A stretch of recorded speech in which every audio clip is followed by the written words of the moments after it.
मजेदार कहानी। एक ही थैली के चट्टे बट्टे लगभग सभी अनुपम को एक स्मार्ट बच्चा मानते थे। वह था भी पढ़ाई में होशियार, खेलों में बेहतर और हाजिर जवाब।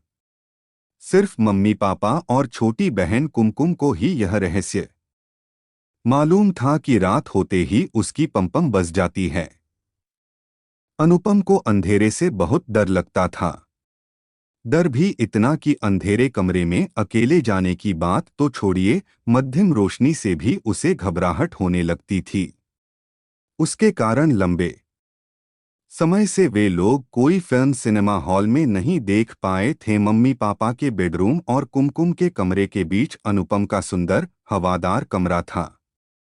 फिर भी रात को सोने के लिए वह कुमकुम के कमरे में घुस आता था। कुमकुम को भैया से बड़ी चिढ़ छूटती, क्योंकि अनुपम सारी रात एक बड़ा सा बल्ब नाइट लैंप की तरह जलाए रखता। अनुपम को भी अपनी इस कमजोरी पर बड़ी बौखलाहट होती। वह खुद समझ नहीं पाता था कि अंधेरे में ऐसा क्या है जिसका उसे डर लगा रहता है। राक्षस? शेर? नहीं। वह जानता था कि यह सब केवल कहानियों में या जंगल में ही पाए जाते हैं। मैं नहीं जानता, मुझसे कुछ मत पूछो, यही उसका उत्तर रहता। शनिवार की शाम दफ्तर से घर लौटते समय पापा एक टेलीस्कोप प्रोजेक्ट ले आए। रविवार की पूरी सुबह और दोपहर अनुपम और पापा ने साथ बैठकर डिब्बा भर कलपुर्जों से एक पूरी टेलीस्कोप बना ली। अनुपम को इसमें काफी मजा आ रहा था। उसे अंदाज नहीं था कि रात होते ही यह टेलीस्कोप उसकी परेशानी का सबब बन जाएगी। इसका ध्यान तो उसे तब आया जब रात को खाना खाने के बाद सब लोग तारे देखने के लिए छत पर जाने को तैयार हो गए। इसका मतलब कुम्मी को भी इस योजना का पता था। अनुपम को गुस्सा तो आया, लेकिन अंधेरे का डर उससे भी बड़ा निकला। पापा कंधों से ठेलकर उसे छत पर ले गए। पापा का सोचना था कि चंद्रमा, तारे और नक्षत्रों की तिलस्मी दुनिया देखकर अनुपम उनमें खो जाएगा और उसका भय भी जाता रहेगा। लेकिन ऐसा कुछ भी नहीं हुआ। अनुपम की आंखें आकाश के नज़ारों से ज्यादा आसपास के अंधेरे को टटोल रही थीं। हवा से आकाश नीम के ऊंचे पेड़ डोल रहे थे। पीपल की पत्तियां लगातार हंसे जा रही थीं। पापा, यह सरसराहट कैसी है? अनुपम ने पूछा। हो सकता है कोई गिरगिट नींद नहीं आने के कारण चहलकदमी कर रहा हो, पापा ने बड़ी आसानी से कह दिया। आधा घंटा होने को आया। नीचे लौट चलने के लिए अनुपम की छटपटाहट लगातार बढ़ती ही जा रही थी। अब तो पापा को भी अपने डरपोक बेटे पर गुस्सा आ गया। गनीमत थी कि उन्होंने अनुपम को एक चपत नहीं लगाई।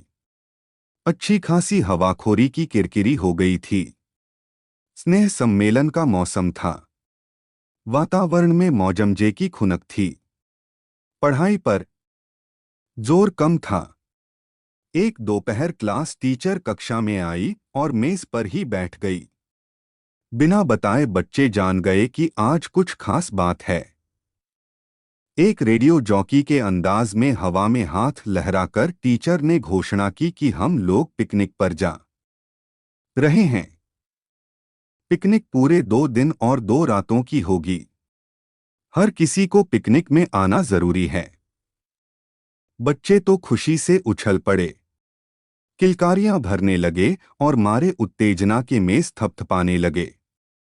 इधर अनुपम के पेट में मारे डर के मरोड़े उठने लगे। 2 दिन तो ठीक है, घर से दूर एक रात भी वह कैसे निकाल पाएगा? रात को खाने की मेज पर अनुपम का लटका हुआ मुंह देखकर पापा ने उसका कारण पूछा। पिकनिक की बात के साथ बिना रुके अनुपम ने यह भी बता दिया कि 2 दिनों तक मटरगश्ती करने के बजाय वह घर में रहकर पढ़ाई करना चाहता है। इसलिए पापा उसके लिए डॉक्टर के प्रमाण पत्र की व्यवस्था कर दे। पापा सब जानते थे कि पिकनिक छोड़कर पमपम को पढ़ाई क्यों सूझ रही है। उन्होंने कड़े शब्दों में कह दिया कि अनुपम को जाना ही होगा। पढ़ाई होते रहेगी। दोस्तों के साथ मिलजुल कर रहने के मौके बार बार नहीं मिलते। पिकनिक पर जाओगे तो दो बातें सीख कर ही आओगे। अब तो दिन के उजाले में भी खाने खेलने से अनुपम का मन उचट गया। जंगल के अंधेरे में जो होगा सो होगा। सहपाठियों के सामने पोल खुल जाएगी सो अलग। बड़ा स्मार्ट बना फिरता था बच्चू। आखिर पिकनिक का दिन आ पहुंचा। बच्चे खुशी खुशी बस में सवार हुए। गाते हंसते शोर मचाते सब चल पड़े। अनुपम अपनी सीट पर सहमादुबका बैठा रहा। झमझमा फॉल्स पहुंचकर उसने देखा कि जंगल के बीच में खुले हिस्से में 30 से 35 छोटे छोटे तंबू लगे हैं। यहीं उन सबको रहना सोना था। अनुपम अपने जेट के अंदर हनुमान चालीसा की पोथी भींचे हुए बस से नीचे उतरा। टीचर ने बताया कि हर तंबू में 2 बच्चे रहेंगे। अपना अपना पार्टनर चुन लो। इस बार अनुपम के सामने कोई दुविधा नहीं थी। उसने लपककर नाहर को जा पकड़ा। सच तो उसका नाम अजीत था और वह स्कूल का जूडो चैंपियन था। दोस्तों ने उसका नाम अजीत उर्फ लायन रख छोड़ा था। हिंदी के शिक्षक ने उसका नाम बदलकर नाहर कर दिया था। अनुपम का पार्टनर बनने के लिए नाहर ने हाँ तो कह दिया था, लेकिन उसके चेहरे पर परेशानी के भाव थे। अनुपम खुश था कि जूडो चैंपियन के साथ रहते अंधेरे से निकलकर कोई उसका बिगाड़ नहीं सकता था। रात ठंडी थी। खाना खाने के बाद दोस्तों की हंसी ठिठौली में शामिल हुए बिना ही अनुपम और नाहर बिस्तर में आ दुबके। कंदील बुझाए बगैर ही दोनों ने अपने अपने स्लीपिंग बैग की झिप चढ़ा ली। अनुपम इंतजार करता रहा कि नाहर अब रोशनी बंद करेगा, तब रोशनी बंद करेगा। तभी एक खरखरी फुसफुसाहट से अनुपम चौंक उठा। फिर उसे ध्यान में आया कि नाहर उससे कुछ पूछ रहा है। क्या तुम्हें अंधेरे से डर लगता है? अनुपम को अपना भेद खुलता लगा। अरे यह क्या देख रहा था वह? नाहर खुद थर-थर कांप रहा था। नाहर ने बताया कि उसे अंधेरे से बहुत डर लगता है। और एक आश्चर्य की बात हुई, अनुपम ने खुद को यह कहते सुना कि अंधेरे से क्या डरना। अब वह स्लीपिंग बैग परे हटाकर उठ बैठा। यह तो अद्भुत था।